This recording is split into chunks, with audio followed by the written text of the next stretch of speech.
মানে কোন দেশের মাটিতে আছেন? ওই যে বাংলাদেশ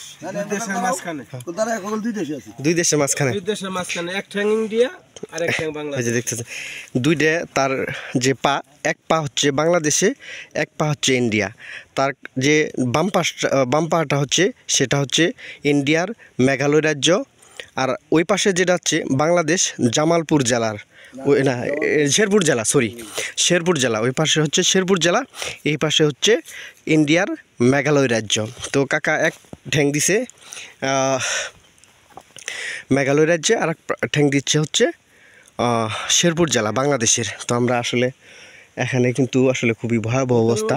হয়তো আপনারা কেউ আসলে দেখলে তাহলে বুঝতে পারবেন, কেননা এই যে এখানে কিন্তু আসলে খুব উত্তেজনামূলক আচরণ করে ইন্ডিয়ার বিএসএফ। তো একটু আমরা ফাঁকের থেকে দেখাবো। এই যে পুরা আমরা এখানে কোনো প্রকার কাটাতার নেই। তো আমরা আসলাম হলো ইন্ডিয়ার ভিতরে। এই যে ওই যে বর্ডার, ওটাই হচ্ছে বর্ডারের প্লেয়ার। এটা কত নাম্বার প্লেয়ার? এটা কত নাম্বার প্লেয়ার আপনার? 1101 নাম্বার প্লেয়ার। এই যে দেখতে পাচ্ছেন 1101 নাম্বার প্লেয়ার।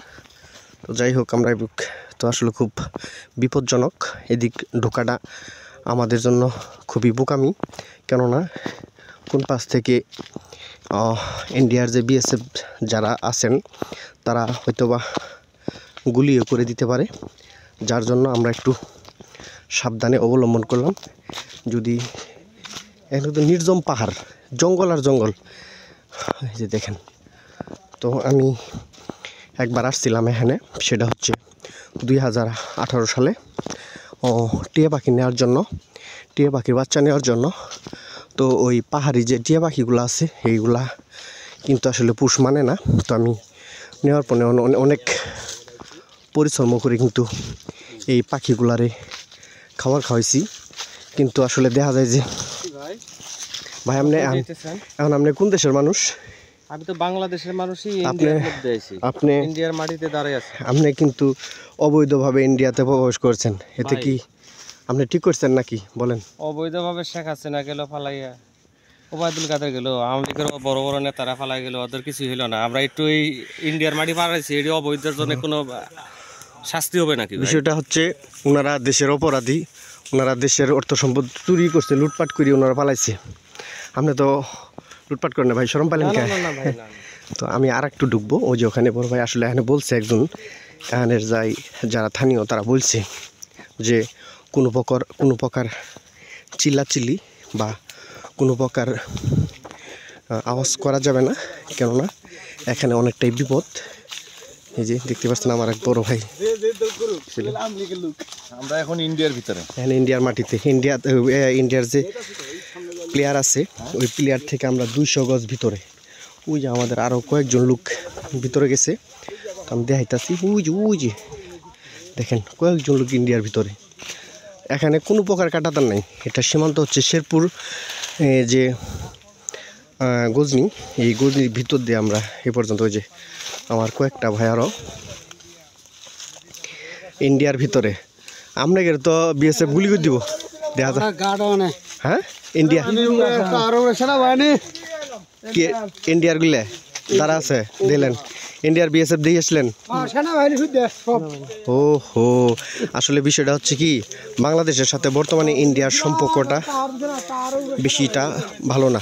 তারা উত্তেজনামূলক, উস্কানিমূলক ইন্ডিয়ার বিএসএফ কিন্তু আচরণ করে, যার কারণে আমরা এই যে এখান থেকে ফিরে আসলাম। ওই পাশে একটা টাওয়ার আছে, টাওয়ারের উপরে কিন্তু ইন্ডিয়ার যে বিএসএফ তারা কিন্তু ওখানে আছে, যার কারণে আমরা অতটুকার ভিতরে গেলাম না।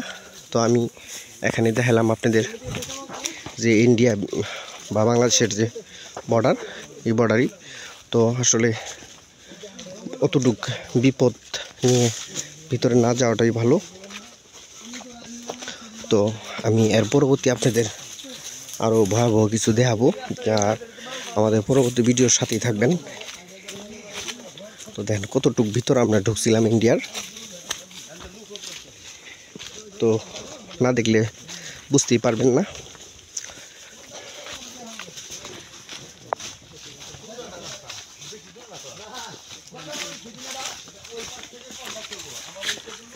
তারা কিন্তু ইন্ডিয়ার বিএসএফ কিন্তু বাংলাদেশের মানুষের সাথে খুব ভালো একটা আচরণ করে না, খুব খারাপ আচরণ করে। পাথর ছোটো ছোটো অনেকগুলো পাথর, যার কারণে আমাদের আসলে ওখানে না গেলেই সবচাইতে ভালো। বিপজ্জনক, অনেকটাই বিপজ্জনক।